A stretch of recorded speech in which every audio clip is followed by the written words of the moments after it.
The way smart businesses turn attention into leads in 2026 is completely different to 1 year ago. Ads, YouTube, LinkedIn, it does not matter where it's come from.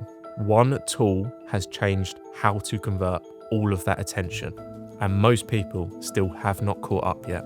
And that tool is a scorecard, an interactive assessment. Instead of pointing all of that attention to a tired contact form or a book a call, the smart ones are pointing it at this.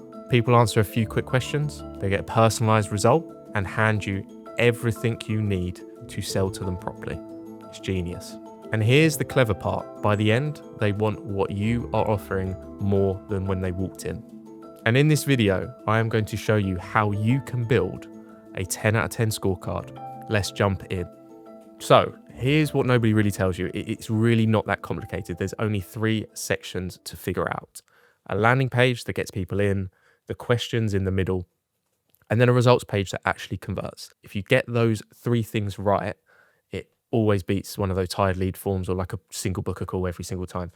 The one I'm going to show you is it tells a founder whether they are a good fit for our done for you content engine. So let's go through it left to right. So the first page, the landing page, I would say is probably the most important decision of the whole build. It's the core question. So this is the single promise that a scorecard makes. It's the reason someone decides to give you 2 minutes. So ours is basically, is content the thing that finally makes you an obvious choice in your market? So we've just transformed that and worked out based off testing that the best sort of language to use here, almost a bit of FOMO here, is time for content to become your separator. So it's one clear question, one clear result they want. So you write this first and then everything else downstream. So the questions, the scoring, the results hangs off this key line. So there's a few rules that we use for that core question. Number 1, it has to be about them. So not you. Nobody clicks find out about our agency. They click find out if you're a good fit or find out your score on whether you need this service. Number 2 is it has to promise a result that they actually want to know about themselves. So it can't be, once again, about you. It has to be like, okay, I actually want to take that quiz and I want to see how I score on that. And then number 3, there needs to be curiosity gap. They cannot, it's almost like they cannot answer that without taking your quiz. So that's where, is it time that you should be making content? That sort of idea. That is something that it's not a definitive answer for them, right? They can't just think about it instantly and be like, okay, I know the answer to that question. They need to do something, and based off that, they will see the scoring and be like, okay, I need that, basically.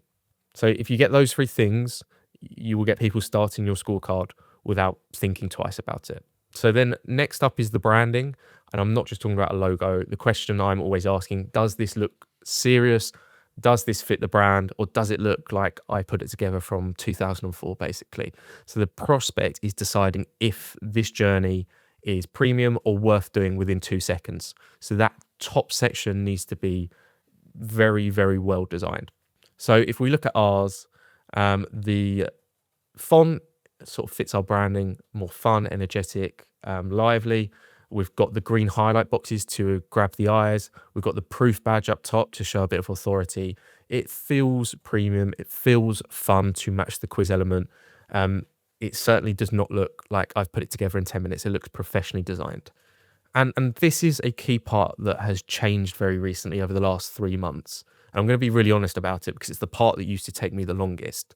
So the logic of a scorecard is it takes a little bit of time to get right and think about, but the graphics is what used to take me weeks when we would build these for clients, building the layout, getting the right graphics for the categories, getting the fonts right, making sure that we are thinking about conversion. That would genuinely take me weeks to get all of those files built in one finished product.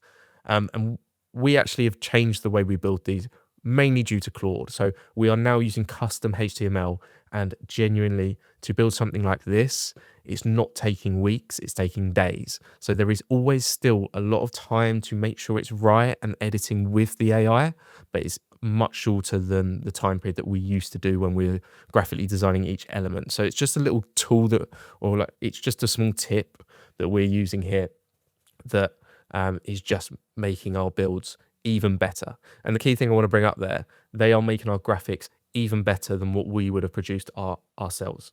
So that should be the landing page done. We're going to move on to the questions. And the one question that we've seen asked over and over again is, how many questions should we do? And I'm going to give you a cop-out answer here. The number of questions really does not matter too much. So between, we would say, 8 and 16, we see minimal drop off. Anything past 16, there needs to be additional reasons why someone would do all of those questions. So it can work if it's like a real bottom of the funnel piece and it's like essential for them to buy. But you don't want below 8, because basically it doesn't feel like the insights you're making on your results pages are worthwhile. It just feels like, okay, I've done a few questions. How do they know about me? So that sweet spot, typically we'll build them out for like 10 to 12. So you'll see this one's going to be 11 questions. And that sweet spot is typical where we see the most completions. So the questions are always going to be important, right? Because when we speak to people who build quizzes like these, a lot of the time the mistake we see is they're just thinking about themselves. They're like, okay, what questions can I ask that are for me? Like, how do I get data from people? That's not what you should be thinking about. These questions, the majority of them, should be for the prospect. You are giving them a reason why they are taking the questions. And so that journey needs to be mapped out correctly. However, it doesn't mean all the questions have to be for your prospect. You can have a mixture where the majority are for them, but this is the magic of a scorecard and a quiz. You can add in a couple of questions which basically are for you. So that allows you to qualify really effectively and build amazing results pages off your questions based on if they're a good fit or not. So we do have some hard rules for the individual questions. One, they need to be able to be easily read in under 6 seconds. Basically, if you stall momentum on your quiz, people drop off. Number 2 is you need to speak in their language. So we try to tend not to be robotic. You'll be able to see in these questions, right? They are a little bit more fun. The answers match how someone's brain might think, or it's like excitement. It's like someone might think yes, but like if you added a hell yeah, that is a different type of sort of feeling for that prospect. And number 3 is make sure you're only asking one specific thing per question. So never bundle up 2. So basically, you don't want to add confusion. They are answering one thing per question. The next step is to think about the categories. So typically, we see the best performing scorecards use these categories because just the way the brain works is like if I'm going to answer 12 questions, it makes sense that each one almost fits different things that I want to be scored on. If you just do 12 for one score, you kind of lose a bit of the magic on the insights page. So typically, just make sure you've got categories that are fitting with the core idea. So on this one, we've got number 1 is, have you got something to say? Number 2 is, are you up for showing up? And then number 3, will your market actually watch? So we haven't framed them in like a really corporate style here. We are just basically thinking if a founder is getting to that point where they're like, oh, everyone else is doing content, it looks amazing, I need to get on that. And I know that if I get my voice out there, it will turn into clients. We basically are fitting that. We're just basically scoring in those 3 things. But bear in mind that some of them are for a qualification process. So if someone is not up for recording, there's not much we can do. If someone genuinely struggles to say stuff and get their message across clearly, we can help with that, but it's a little bit difficult. And then the third one would be like, will their audience actually watch YouTube videos? If like no one is ever going to go onto YouTube or open Instagram, then very difficult to sell or get an audience on that channel. And this is quite an interesting thing because on our scoring end point, our results page, instead of it being like a flat percentage, that percentage is made up of these categories. So it's really interesting. I'll show you that at the end. So let's dive into the questions, some theory around it as well. So one of my favorite questions is called a trap question. And it's not just a single question. They're 2 questions. The first one, and these don't have to be in order. So they don't have to be 1 and 2 question. It could be question 5 and question 10. But the first question, we are basically steering a answer that we think is going to be the most popular answer or the most popular for the people we want to work with. So an example in this scorecard is, and it's in the category like, will your market actually watch? That sort of category. Where do your ideal customers spend their time online? So typically, I think the majority of people, if they're even considering content, would answer one of the first 2. So glued to socials and YouTube on there, just not living on it. It's just natural in 2026. Everyone is spending some time online on social media. So if they've answered 1 or 2, though, I would say even potentially 3, they understand that their target market is consuming content. So that's almost like objection number one handled if they've answered that. And then the next question would be, this is the trap question. If you post a genuinely useful video tomorrow, would your audience care? They've signaled their audience is online. And then this question is, absolutely they're hungry for this. Probably if it hit the right nerve, maybe a few of them. Any of those answers is a trap, because if they've answered it, they're saying, okay, the audience is there. And if I actually post a YouTube video, I could reach that audience effectively. Even if it's probably if it hit the right nerve, that's why they need a done for you agency to script and research, put a plan into place. Even maybe a few of them, the level required for businesses to start succeeding, only a few new clients a month will transform a business over a long period of time. So even there, if we can get a small community, people watching their videos, that will turn into clients, maybe not thousands of clients, but enough clients for a business to take off. So that's like a trap question. If they answered A, they have no, basically in our sales process, we could say, okay, so you've already answered that you know your target market will watch videos. You've said that. And if you posted a video, you said, okay, you think people will watch it. So what's the thing stopping you? And honestly, it's the thing that alludes to our service. Okay, I don't know what to say. I don't have a setup. These are all small objections versus none of my audience will watch YouTube videos. If I put a video, no one would watch it. So that's like a key trap question. It's two questions. If they answered like A and then B, for example, if they were to go into your sales process, it's almost like unmistakable that they need what you're offering.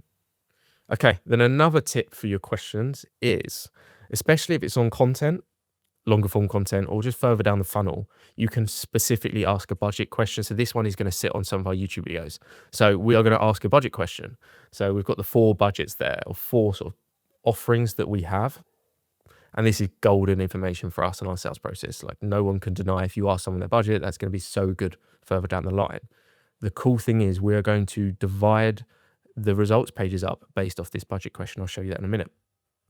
And the final question that we ask is there anything else that we should know to build our results out or build out our insights? And it's crazy what people put in this box. Like people will say, I need to spend X amount before the end of the month because it's my marketing budget. People might put, look, I've been looking for a done for you content engine for months.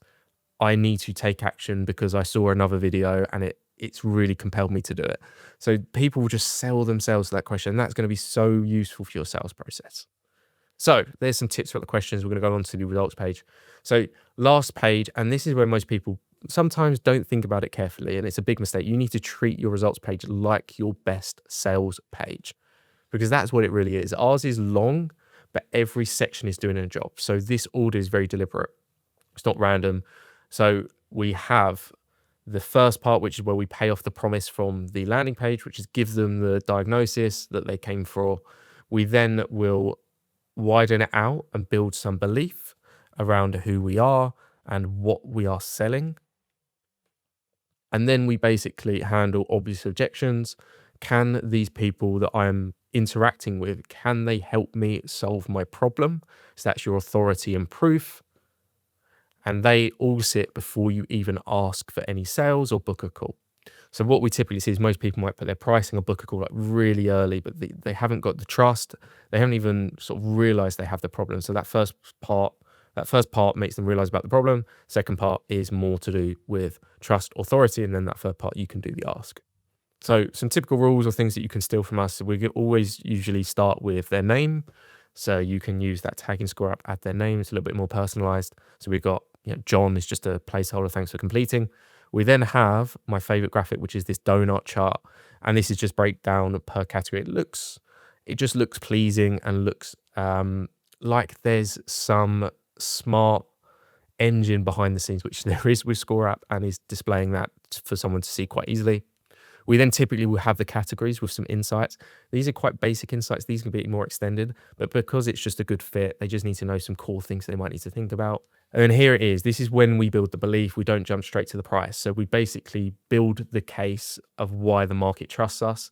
And the one thing that AI cannot fake, and this is one thing that I would advise, you always need to add sort of real photos of yourself, real testimonials, real proof, because the one thing that AI going forward will not be able to replace. It's like you in your business. So alongside that, obviously, we've got the core like FOMO thing that we're going to try and get across. So one of these is like you've already seen the content you wish was yours. That's like the core sort of pain. If any, I know founders out there are watching YouTube and they'll be like, that video is really good. I just wish I could do that. The videos I put out are so just not professional and stuff like that. So that's like that key thing there.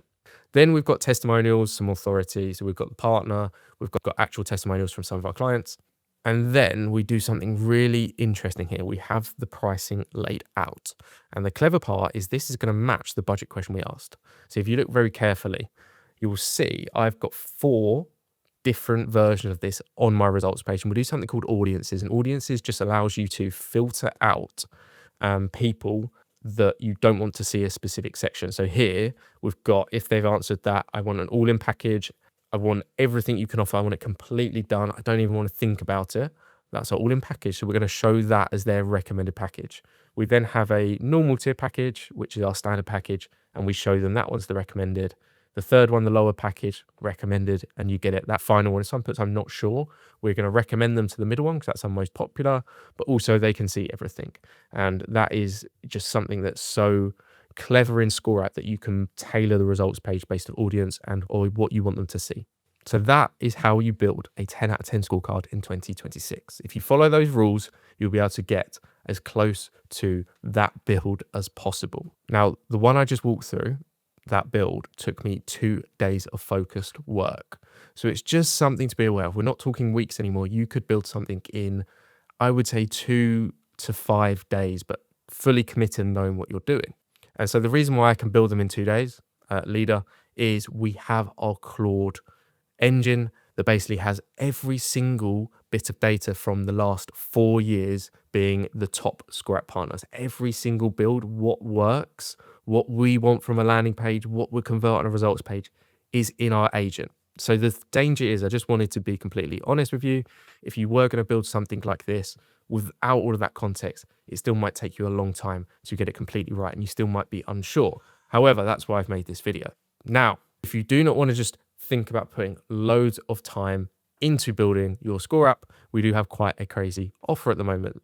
So you can get a professionally built scorecard built by myself, delivered to you in your ScoreApp account in under 48 hours. So I've added that page so you can find out more information in the description. You can check it out. Feel free to give what I've spoken about a go. But if you're like, okay, do you know what? I just want to give it to the professionals and get it done ASAP, then please do check that link out. Anyway, if you do want to check out the content engine that I spoke about as well in the ScoreApp, then the next video that I'll be making will be running through that for you in all of its detail again. Thanks for watching.